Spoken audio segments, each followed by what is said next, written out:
자연환경 다큐멘터리들을 통해 생물 다양성의 용어는 매우 친숙하고 많이 회자되고는 있지만 그 의미에 대하여 얼마나 알고 계신가요? 우리 주변에 혹은 어떤 지역에 생물이 다양하게 살고 있다 정도로 알고 계시진 않나요?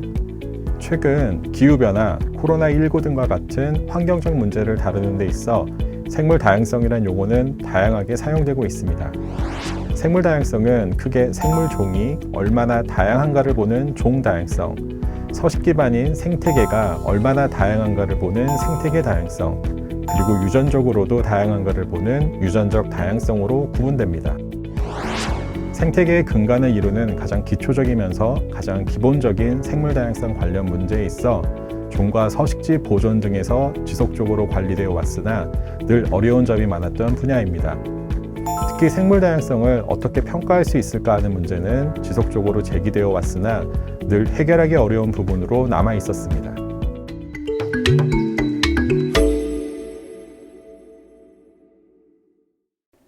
생물 다양성 평가에 필요한 국내 자연환경조사는 환경부에서 실시하는 전국 자연환경조사가 있습니다. 또한 매년 겨울철에 실시하는 겨울철 조류 동시 센서스도 있습니다. 이러한 환경부 중심의 자연환경조사와 더불어 해양수산부, 산림청, 문화재청 등 다양한 기관에서 각각의 목적에 따라 우리나라 자연 생태계에 대한 현황을 지속적으로 모니터링하고 있습니다. 하지만 각각의 목적에 따른 다양한 자연환경 조사가 실시되고 있음에도 불구하고 이를 종합한 생물 다양성 측면의 평가 체계는 여전히 미흡한 상황입니다.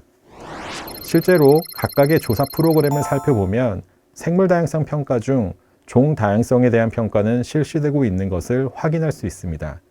하지만 특정 분류군, 즉 조류나 어류 등과 같이 모니터링 시 개체수를 확인할 수 있는 분류군에 한하여 종 다양성 평가가 이루어지고 있고 다른 분류군에서는 종수 정도만 제시되고 있는 실정입니다.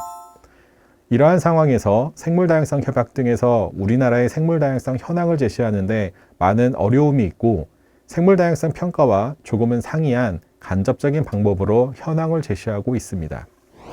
다른 나라에서도 이러한 생물 다양성 평가의 어려움을 잘 알고 있기 때문에 새로운 평가 방법들을 개발 제시하고 있으나 우리나라에서는 매우 제한적이고 이전 방식으로 평가의 한계성이 노출되고 있습니다.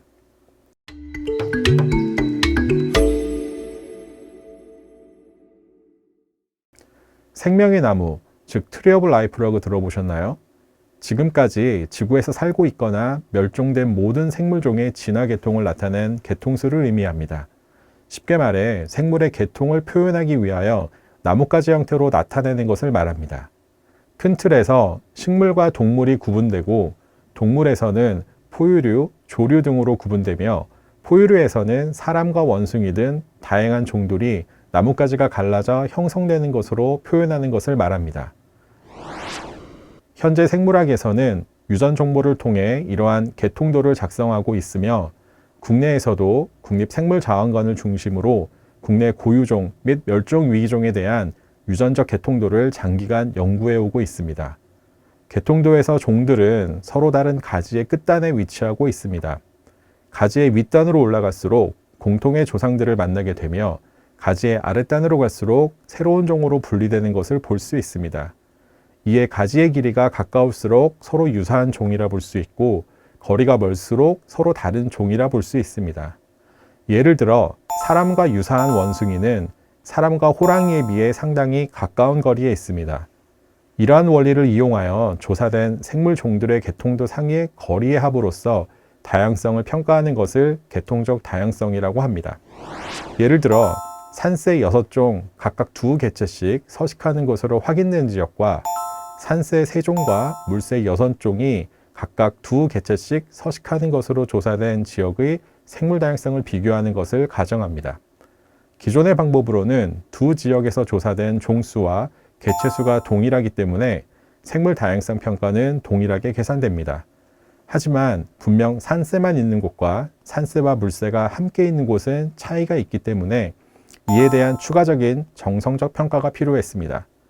반면 계통적 다양성은 산새 6종은 서로 유사한 생활사적 특성을 가지고 있기 때문에 계통도상의 거리가 가깝지만 산새와 물새는 그 특성이 다르기 때문에 거리의 합은 높게 나올 것입니다. 이러한 값의 차이를 통해 두 지역 간의 다양성 차이를 설명할 수 있는 것이 바로 계통적 다양성 평가입니다. 다음 그림에서 붉은색 사각형은 산새들이며 초록색 사각형은 물새입니다. 우리는 정성적으로 산새와 물새는 서로 선호하는 서식지가 다르고 알의 크기나 생활사적 특성도 다른 것을 제시할 수 있습니다. 하지만 산새와 물새의 차이를 정량적인 방법으로 제시하는 것은 지금까지 어려운 일이었습니다. 이를 계통적 다양성 측면에서 접근을 하면 붉은색 사각형에서 초록색 사각형까지의 거리는 멀지만 각각의 사각형 내의 종들은 서로 거리가 가까운 것을 알 수 있습니다. 계통적 다양도는 이러한 계통도상의 거리값을 이용하는 것으로 거리가 멀수록 서식지, 먹이, 번식 방법 등 생활사적 특성에 차이가 있다는 것을 의미하고 이 값을 통해 생물 다양성 평가를 수행하는 것을 계통적 다양성이라고 합니다.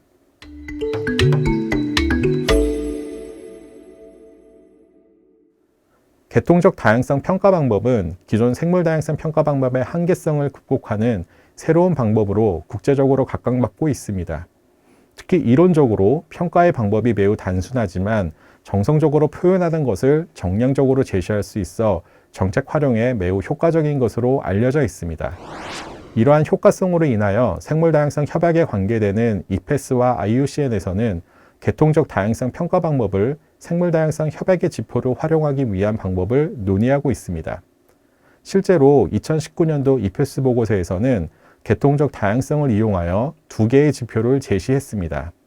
또한 IUCN에서는 계통적 다양성 평가 기법을 제시하기 위한 TF가 운영 중에 있고 본 연구자도 TF 회원으로 참여 중에 있습니다. 더욱이 근본 연구 결과를 이용하여 국내 계통적 다양성 평가 지표를 간접적으로 제시할 수 있도록 준비하고 있습니다. 즉, 생물 다양성 협약에서 제시될 목표치를 결정하는 데 필요한 지표와 그 값을 결정하는 연구를 수행하고 있으며 외국 연구자들과 함께 작년과 이번에 실시한 연구에서 분석한 결과를 함께 포함하여 분석을 실시할 예정에 있습니다. 본 연구에서는 또한 계통적 다양성에 대한 정책적 활용성을 높이기 위해 지도를 이용하여 현황을 제시하는 방안을 제안하였습니다. 환경성을 평가하기 위한 지도는 그 종류가 다양합니다. 생태환경 또는 자연환경에 대한 지도로 잘 알려진 것은 생태자연도인데요. 정책적 활용도가 높은 장점을 가지고 있지만 생물 다양성을 평가하는 데에는 다소 아쉬운 면이 있는 지도입니다. 이에 계통적 다양도 평가 결과를 이용하여 지도화를 시도하였고 그 결과 동일한 종수가 확인된 지역에서 계통적 다양성의 차이가 나는 것을 확인하였습니다. 보편적으로 사용하고 있는 기존의 소위 산술적인 방법의 다양성 평가는 종수와 개체수가 반드시 필요했기 때문에 특정 분류군, 즉 새나 물고기, 저서성 대형 무척추 동물 등에서만 평가가 가능했습니다. 하지만 계통적 다양성은 계통적 관계와 종수만 알면 평가가 가능하기 때문에 모든 분류군으로 확대가 가능하고 과거 개체수 정보를 수집하지 못했던 조사 결과에 대해서도 생물 다양성 평가가 가능하다는 장점이 있습니다. 즉, 과거에 수행된 수많은 자연환경 조사 결과를 정책적으로 활용할 수 있다는 점에서의 장점이라 하겠습니다.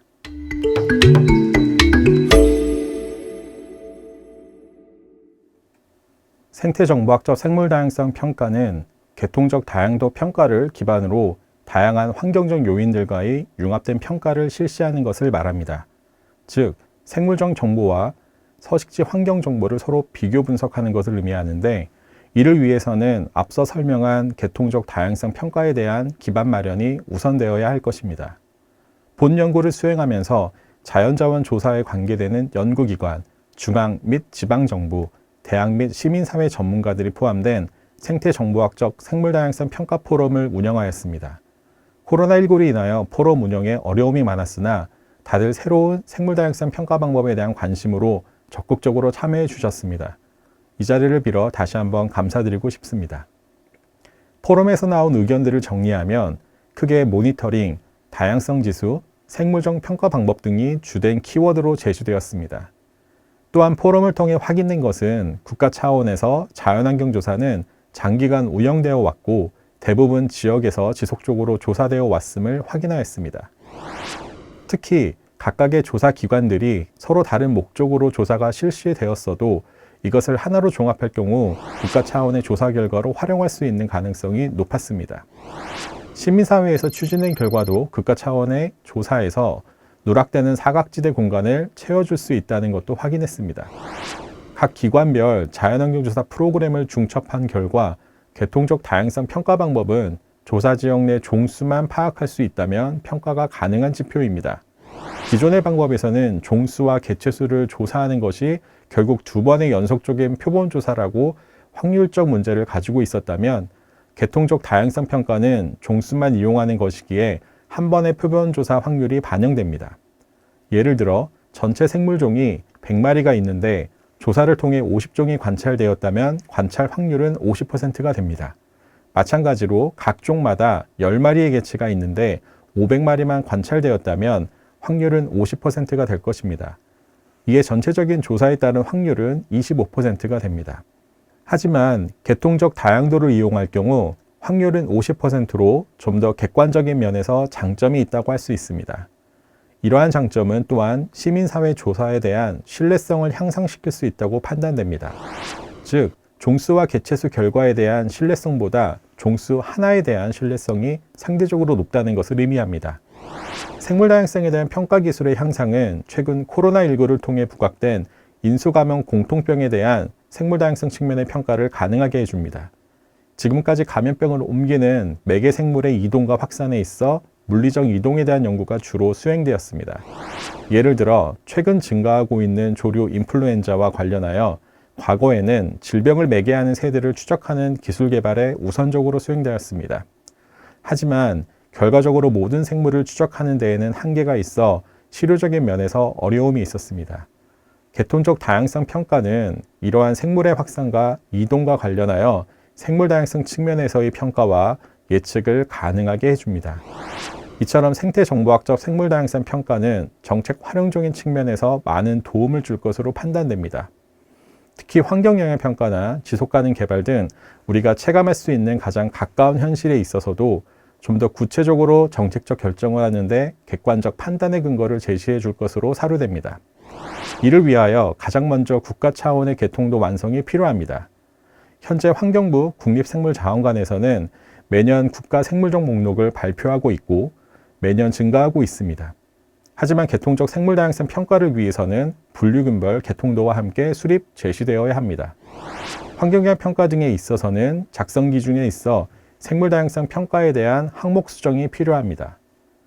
분류균별 조사 방법 및 평가 등에 있어 생물다양성 평가가 다소 혼재되어 있음이 본 연구를 통해 확인되었고 전략환경영향 평가에서 요구하는 생물다양성 평가를 위해서는 개통적 다양성 평가 항목을 추가하는 것이 아니라 현재의 작성 기준에서 다양한 평가를 구분 분리하여 개정할 필요가 있습니다. 국립공원에서는 자연자원 조사 및 모니터링 자료를 토대로 국립공원별 생물다양성 현황 및 분포 특성을 이해하고 이를 토대로 한 생태계 건강성 평가 등을 통해 특별보호구 지정 또는 공원관리계획에 반영하는 등 공원관리에 활용하고 있습니다. 생태정보학적 생물다양성 평가가 이루어진다면 국립공원 내 서식지 유형별, 군집구조의 특성 파악 및 서식지 질과 다양성에 대한 분석 자료를 지속적으로 제공받을 수 있을 것으로 판단되며 이는 국립공원 생태계 건강성 평가 등 보존 가치 판단과 공원관리 방향 설정을 위한 유용한 정보를 제공해 줄 수 있을 것으로 생각됩니다. 많은 현장에서 시민과학자와 전문가가 함께 다양한 조사를 지속적으로 실시하고 분석된 결과를 발표하고 있음에도 불구하고 그 결과에 대한 신뢰성 문제로 인해서 조사 결과를 사회적으로 혹은 정책적으로 활용하는 데 많은 한계와 어려움이 있었습니다. 결국 객관성을 확보하기 위해서는 조사 결과에 대해 보다 과학적이고 신뢰할 수 있으면서 동시에 결과를 활용할 수 있는 기회를 제공할 수 있는 평가 기법이 필요하다고 생각을 하고 있습니다. 그러한 측면에서 생태정보학적 생물다양성 평가 기법은 신뢰성을 확보해 줄 수 있는 객관적인 평가 기술이라고 생각하고 있습니다. 자연환경 조사는 중앙부처와 지자체별로 각기 진행을 하고 있습니다. 하지만 안타깝게도 이 자료들은 서로 공유되어 대조하거나 검토되고 있지는 않습니다. 이에 각기 어떤 차이가 있는지 예를 들면 종수의 차이가 있는지, 아니면 조사한 지역의 격자 위치가 서로 다른지에 대한 다양한 원인 분석이 필요합니다. 각 조사 결과는 자료성 형태로 존재하고 있기 때문에 서로 이해가 다르거나 오해가 생길 수 있어 조사 계획 때부터 공유가 필요합니다. 따라서 생물 다양성 평가는 객관적으로 분석할 수 있는 틀로서 기존의 자료와 함께 그 활용도가 높다고 할 수 있습니다.